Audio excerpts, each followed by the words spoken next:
Hi and Assalamualaikum warahmatullahi wabarakatuh to my lovely lecturer and my fellow friends. Today, me and my friends will present to you guys about our topic, which is production factors from Islamic perspective and issues of food security in Malaysia. Firstly, as we know, production was thought to play important role in economic activities. It was impossible to do other economic activities such as consumption, distribution, or trading without the production itself.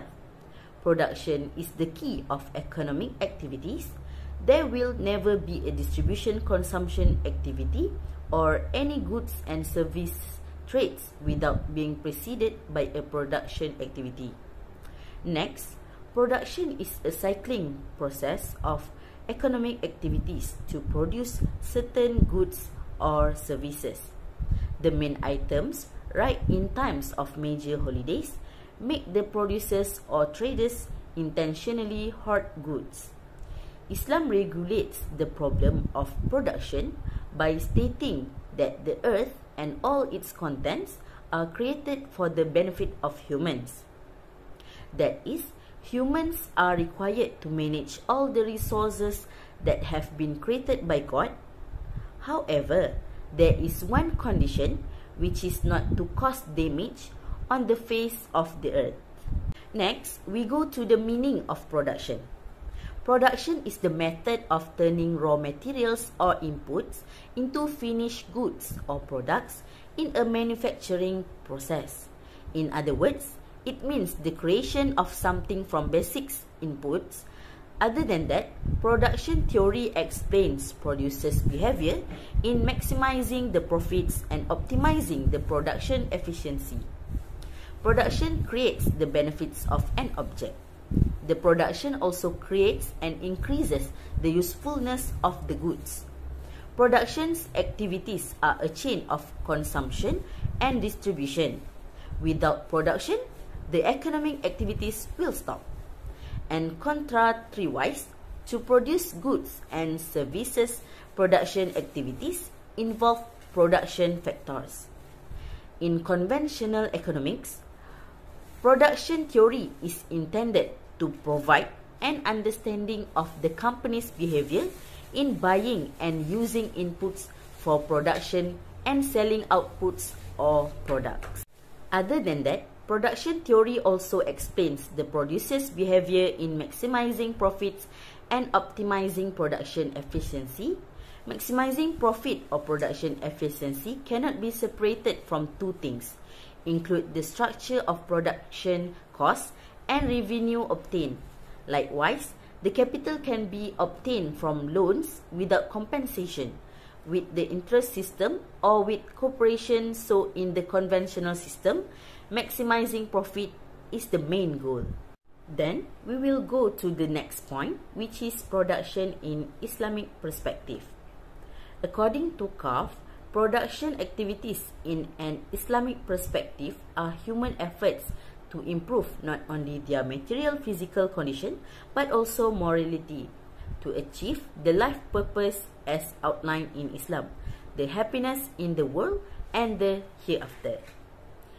Second, according to Rahman, 1995, he emphasized the importance of fairness and equity in production, even distribution of production.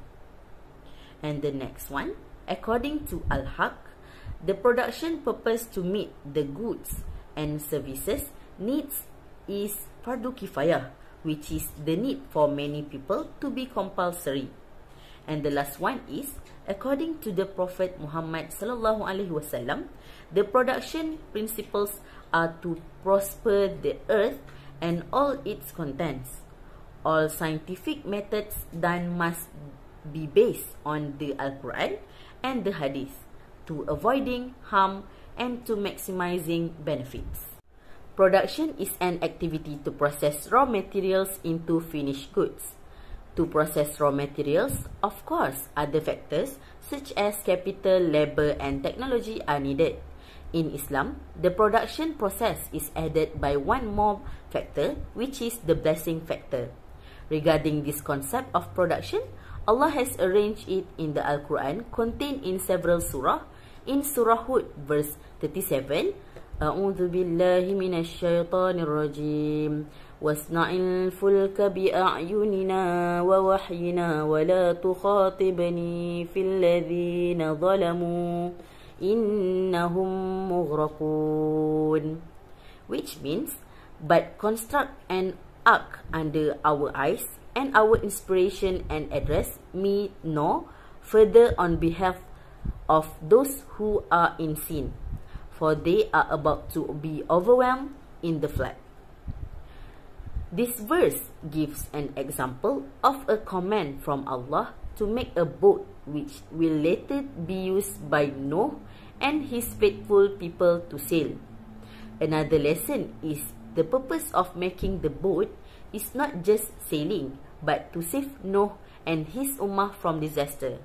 So not only short-term goals that must be achieved, but also for the long terms. According to Al-Shaybani, the main purpose of productive business is not just to gain profits and market products to be consumed by the public so that there will be an increase in physical well-being. This goal is a short term, but it is more than just a short goal which must be worth the hereafter. Production in the Islamic perspective is not only oriented to gain as much profit as possible. Although seeking profit is not prohibited, in Islamic economics, the main purpose of production is the balance of individuals and society's benefits. Islam accepts the production motive as a motive in conventional economic system. However, Islam adds moral values to the economic utility. In other words, besides production meant to get utility, also to improve the physical condition, spiritual material of human morality as the medium of life to achieve the life purpose as outlined in Islam, is the happiness of the afterlife. Halal production activities must be carried out in ways that do not cause harm in people's lives.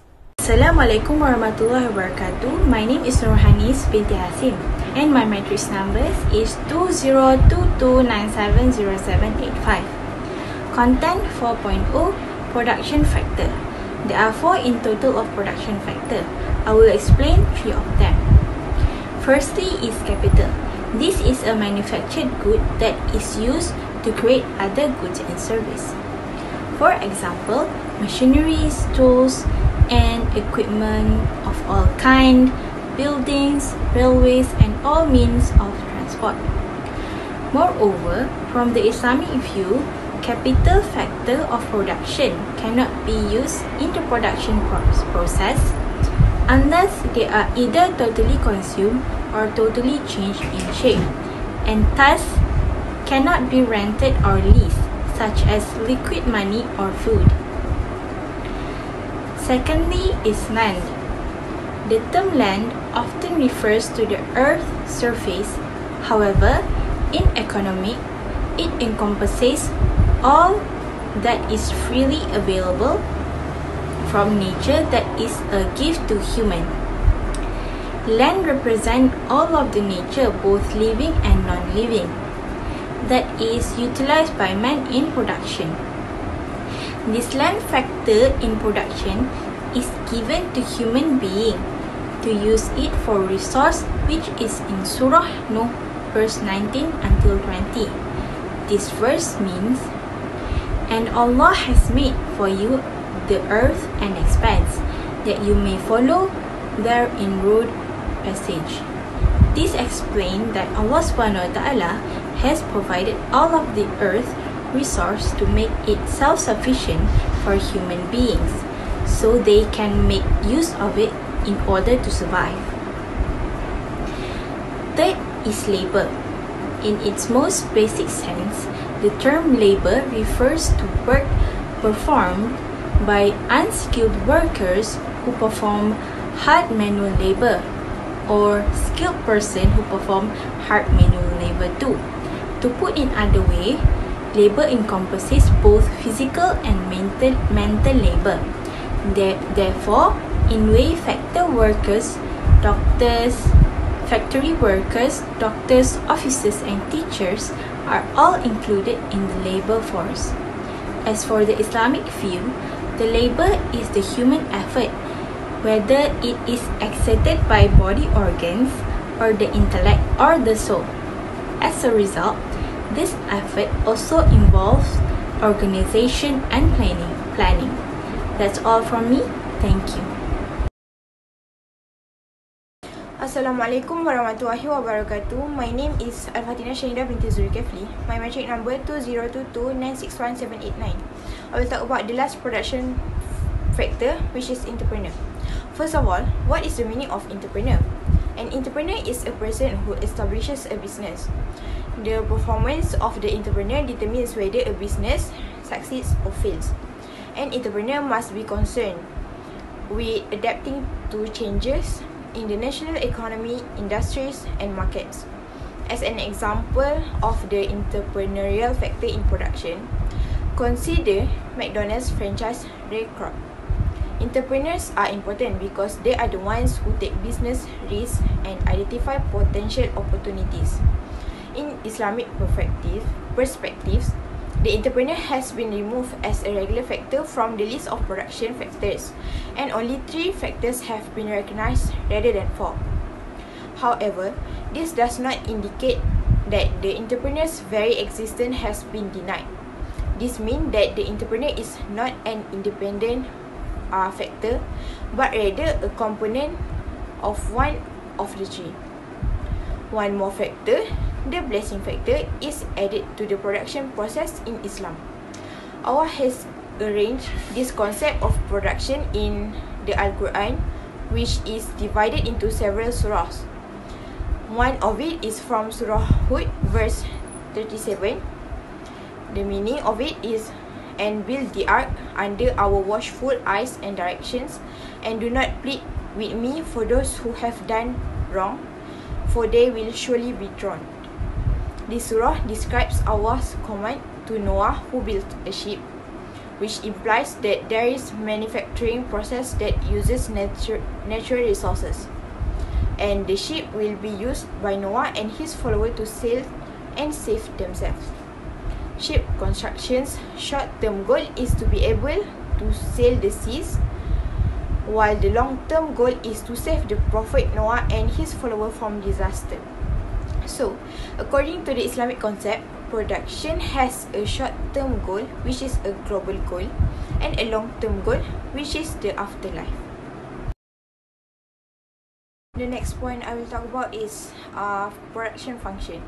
The production function is a mathematical way of describing the relationship between a company's input and how much is produced with them, which is the output. According to Professor Watson, he defines production function as the relation between a firm's physical production, which is output, and the material factors of production, which is the input. Production is the result of the collaboration of the 4 production factors, which is land, labor, capital, and entrepreneurship or entrepreneur. The factors of production are referred to as inputs. This is evident by the fact that no single commodity can be produced without such assistance of any of these 4 production factors. As a result, the producer combines all 4 production factors in a technical term of percentage. The producer's goal is to maximize his profit. To that end, he decides to maximize production while minimizing costs by utilizing the best combination of production factors. Using the principles of equimarginal returns and substitutions, the producer secures the best combination. As per the concept of equimarginal returns, any producer can have maximum output only when the marginal returns of all production factors are equal.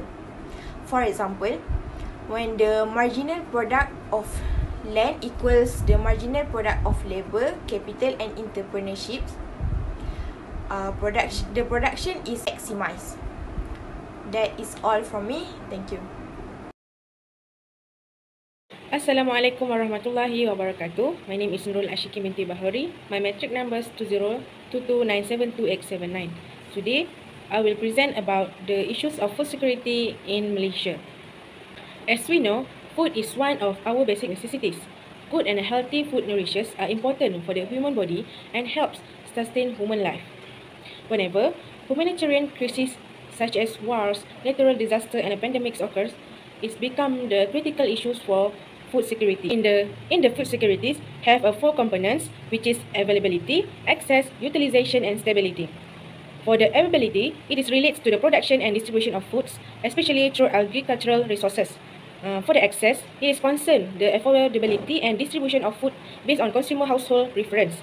For the utilization, it is relates to how each household prepares and processes food, as well as the quality and safety of food for consumption and for the consumption. And for stability, it looks at how secure the system is over time in delivering food consistently to target population. So, regarding to the issues of food security in Malaysia, there are several issues. The firstly is Malaysia production too dependent on import supplier. For your information, the total of imports food in Malaysia are 60%. And the bill of imported hits until 55.4 billion in 2020 compared with 50.14 billion ringgit in 2018. Second is skyrocketing global food prices. When the food supply is inadequate and unstable, the low-income groups will inevitably bear the brunt, while the middle class will also suffer from the increasing basic cost of living. Moreover, lack of supply or security, which is accompanied by high demand or even normal demand level, will entail the price hikes and pose a great danger to those in a lower income bracket. This situation could aggravate if a country is in crisis due to pandemic or health emergency. Third is high food waste production. According to SW Corp Malaysia, 60,667.5 tons of food waste are generated in Malaysia. Even during a pandemic such as the one of we are experiencing at the present time, which is our Malaysians copes with the Movement Control Order, which is MCO, by trying new recipes and sharing food photos on the social media. And the last is the incident of malnutrition among children in Malaysia. According to the Global Nutrition Report, in 2016, about 20.7% of Malaysian children under 5 years are stunned, and it is increased from 17.2% in 2006. Next, I will explain about the solution of food security in Malaysia. First is develop agro-entrepreneurship incubation program. For example, in University Putra Malaysia, the participants are selected mainly from newly graduated degree holders in agriculture and related discipline who have inclination towards entrepreneurship. Second solution is intensify research on cost-effective indicators, which is to measure household food security problems and to measure progress and appropriate programs in solving the food insecurity problem. In addition, there are several initiatives and the solution by the government for the food security. Firstly is introducing a price ceiling. It is depending on the input price factors in line with the planning of assistance directly targeted at the needy. This coordination is to ensure the quality, quantity, and the production of produce to the optimum level in addition to guarantee the supply. For example, the supply and price of chicken can be controlled if the relevant government agencies are involved in the livestock industry ecosystem. Second, the ecosystem of livestock industry start from the supply of chicks, the feeder, transportation, and the marketing.